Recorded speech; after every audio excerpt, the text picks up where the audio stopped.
The Office of the Registrar General of India issued a notice to states and union territories extending the date of fixing administrative boundaries for the 16th census to January 1st, 2024. House listing operations and then the population enumeration exercise can only begin 3 months after administrative boundaries are delineated.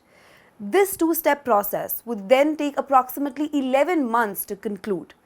It thus seems impossible to achieve the completion of what had to be the 2021 census before the 2024 general elections, and that would be the first ever delayed census in the country's history. A census is a systematic and periodic exercise of enumerating and recording the population of a country. It is not only quantitative in nature but also a granular and qualitative indicator of the constitution and characteristics of a population in terms of its literacy, income levels, sex ratio, and much more. It is carried out by the Office of the Registrar General and Chief Census Commissioner of India. After the 2011 census, the next decennial census was due in 2021. It was amid the COVID-19 outbreak and vaccination drives that the conduct of the census was first delayed. Delays have continued. It is crucial at this juncture for us to understand how the census in India is conducted. Census in India follows a two-step process. The first step includes house listing operations and the second is population enumeration. The former entails listing and recording of households and buildings. This would be useful in providing comprehensive data on the conditions of human settlements, housing deficit, and consequently the housing requirements in the country. This would thus be consequently useful in formulating housing policies. The housing census is conducted 6 to 8 months ahead of the population census, as a part of which each person is enumerated and individual particulars like and around age, marital status, sex, religion, migration, fertility, literacy, among other things are recorded. The two-step process is designed such that the first step facilitates the second. The housing census provides a more realistic number of people who live in the house listing blocks. This ensures a more practical carving of the blocks for population counting. A census is not a meaningless ritual. It has implications, and it is only when we understand the implications of a census that we will be able to understand what not conducting one in time could actually lead to. The data collected during a census and the qualitative information that can be drawn from it informs state-run policies and programs. These policies that are suited to the demography determine the way forward. Until the 2021 census is conducted, the public distribution system, or the PDS, policies and state-run programs would be driven by the data collected under other unreliable surveys, but more importantly, the 2011 census. This would eventually lead to defunct, ill-fitted and misinformed provisions and policies to be devised for the country and its people. This is why both integrity and regularity are preconditions in conducting a census. We spoke to statistician Pranab Sen to understand the consequences of this delay on the people of India and government policies. Achal, you must realize that the census forms the basis of almost all the data collection that is done on household characteristics, which is, the quality of life of you and me. Now, since this data is collected essentially through surveys, right? What we need to do is to be able to take a sample which is representative of the full total population. And these samples are small, right? I mean, we are talking about maybe 1.5 lakh households in a country of this size. And now the selection of the sample is really critical to the quality of the data.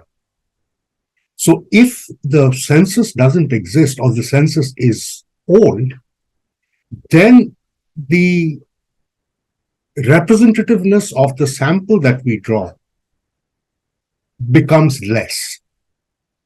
And as a result, the kind of indicator values that you're going to get will be unreliable. So what happens if the census is delayed for too long is that the quality of the data that the government uses both to formulate policies as well as to measure the impact of policies. So the outcome of policy and the measurement of that really depends upon these surveys. Okay. And if the surveys are giving you, they are not wrong data, but they are unreliable data. The problem is that what I can calculate is the growth rate of population, which is going to happen through the natural growth rate, which is, people having children and people dying. What I am not able to capture without a census is migration. So, a child may be born in state A and then his parents may move to state B. I would not know that. The census gives me that information. Okay. So what the census gives is where people actually are at a particular point in time. Okay. What my projections using the birth and death records gives me where people are being born and where they are dying, not where they are living. In July 2021, the Minister of State Home Affairs, Nityanand Rai, while addressing the Rajya Sabha, made a statement about how the 2021 census would be the first ever digital census in India. We also spoke to Venkatesh Srinivasan, who spoke about digitization being a continuum and how India is moving forward along the continuum but shall move faster. He also laid down a roadmap for a digitized census. Listen in. Fortunately, India has been, I would say, using technology, that has been available, globally for census operations from 2001. This time around, there are again, certain additionalities in technology that has been contemplated, and as part of the UN system, as part of the responses from the UN system for the 2021 census.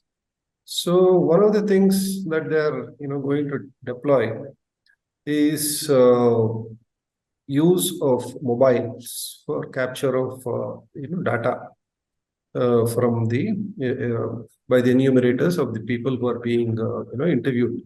So that is one very key function. There again, they will also have a backup of handwritten here, because if there is no internet, then it's going to be a problem.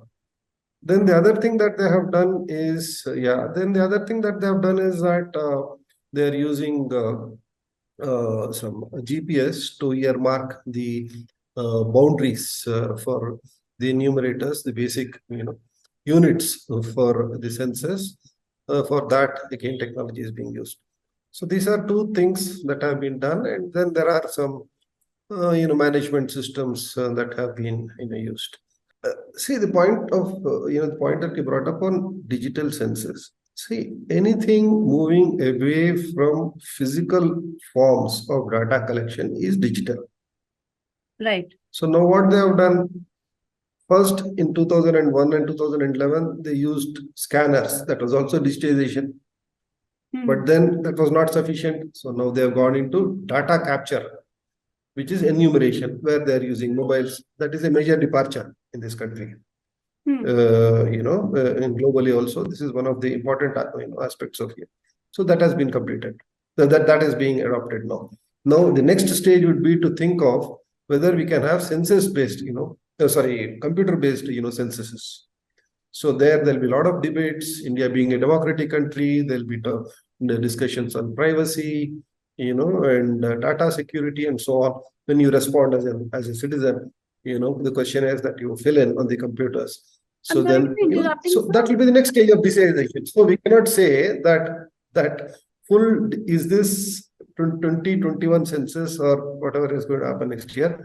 Is it a full digital census or not? No, this is a continuum.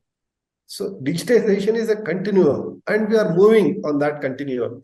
So there will be further, let's say even the US, there might be further, improvement in technologies that they will use. So that will be the next stage.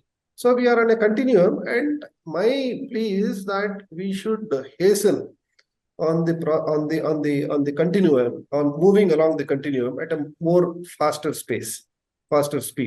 So that is what the country should be having as a goal.